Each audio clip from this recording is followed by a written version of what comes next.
Halo Lur, jumpa lagi. Dan inilah Samsung Galaxy J2 Prime.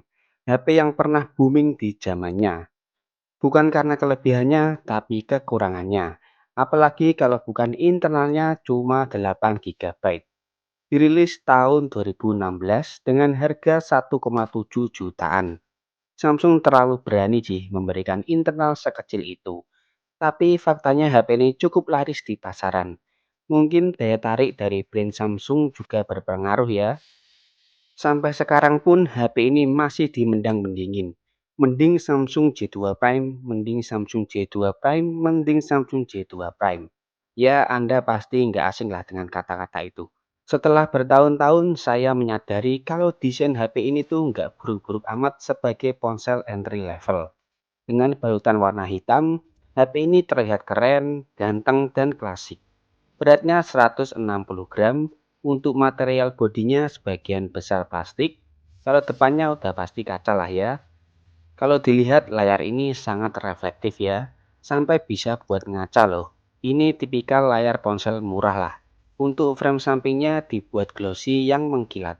Terus di belakangnya ini ada tekstur bergerigi ketika disentuh ya.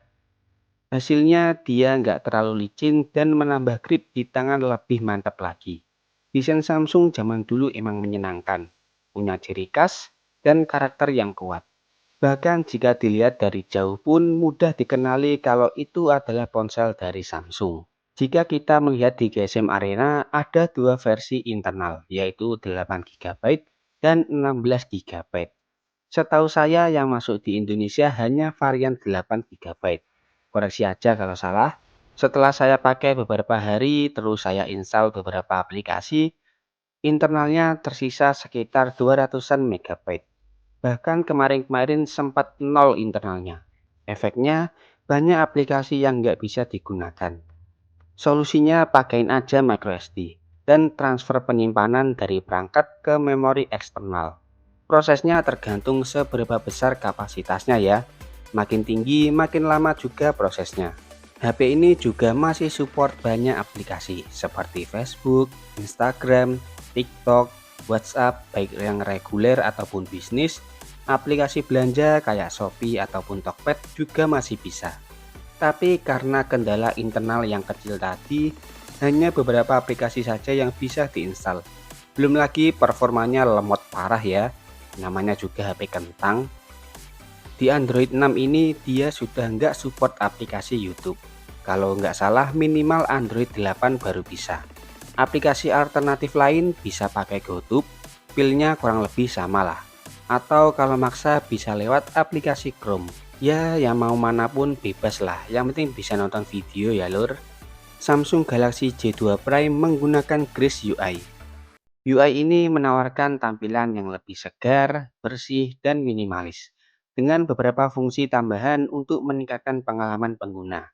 Misalnya nih, ada aplikasi Secure Folder untuk menjaga rahasia file pribadi. Kemudian menu pengaturannya lebih terstruktur, plus adanya bila pencarian di bagian atas. Intinya UI ini lebih ringan dibanding TouchWiz UI yang dipakai ponsel Samsung sebelumnya. Untuk buat main game, saya coba main game ringan-ringan aja ya. Kayak ikan-ikan ini nih. Dulu game ini sempat populer sih. Ini aja kadang nge-lag. Sangat tidak direkomendasikan buat main game. Kecuali game catur ya. Itu sih nggak HP-nya yang berat, tapi otak kita yang berat.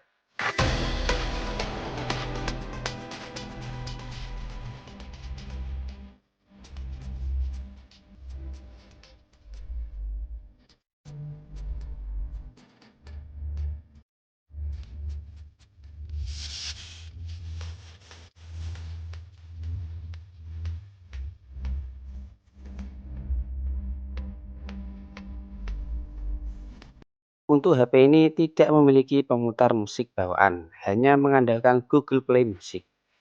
Untuk kualitas speakernya biasa aja ya, standar ponsel entry level pada zamannya.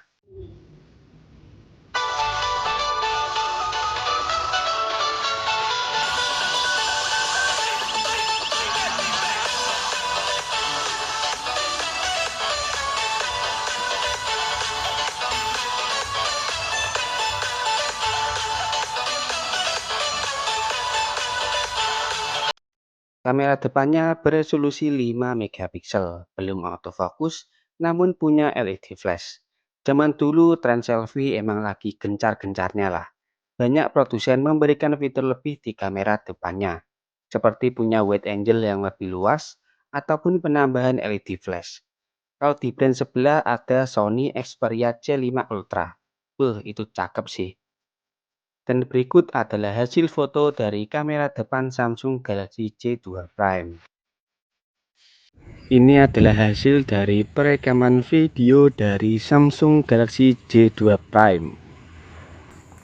Dia mentok di HD ya, 720p 30 fps. Nah, beginilah kualitasnya. HP kentang zaman dulu.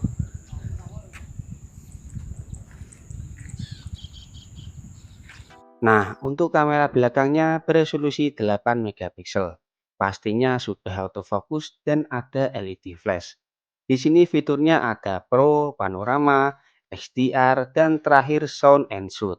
Cukup standar pada masanya. Hasil fotonya juga masih cukup bagus. Dari segi warna, ketajaman, kontras masih bisa ditampilkan cukup baik. Hampir mirip lah dengan kondisi aslinya. Bahkan di beberapa foto hasilnya cukup keren.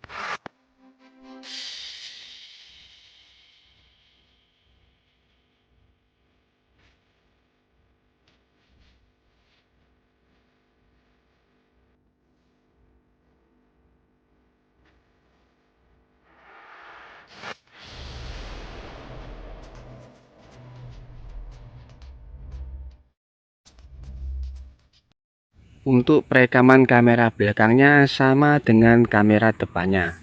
Mentok di HD 720p 30 fps. Sayang banget nih, nggak bisa Full HD ya. Ya dia juga nggak punya stabilisasi sih. Ginilah.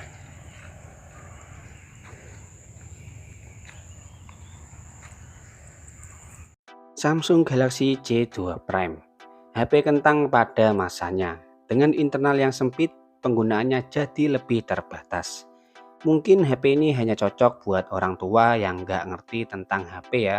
Yang penting bisa teleponan atau minimal bisa kirim pesan via WhatsApp. Ditambah harganya juga murah meriah, 100.000, 200.000 udah dapat. Kalau ada yang mulus dan full set itu malah lebih bagus lagi, tapi biasanya harganya rada tinggi. Oke, itulah pembahasan Samsung Galaxy J2 Prime di tahun 2025. Terima kasih sudah menonton, selamat bernostalgia. Kita ketemu lagi di video selanjutnya dan matur suwun dulur.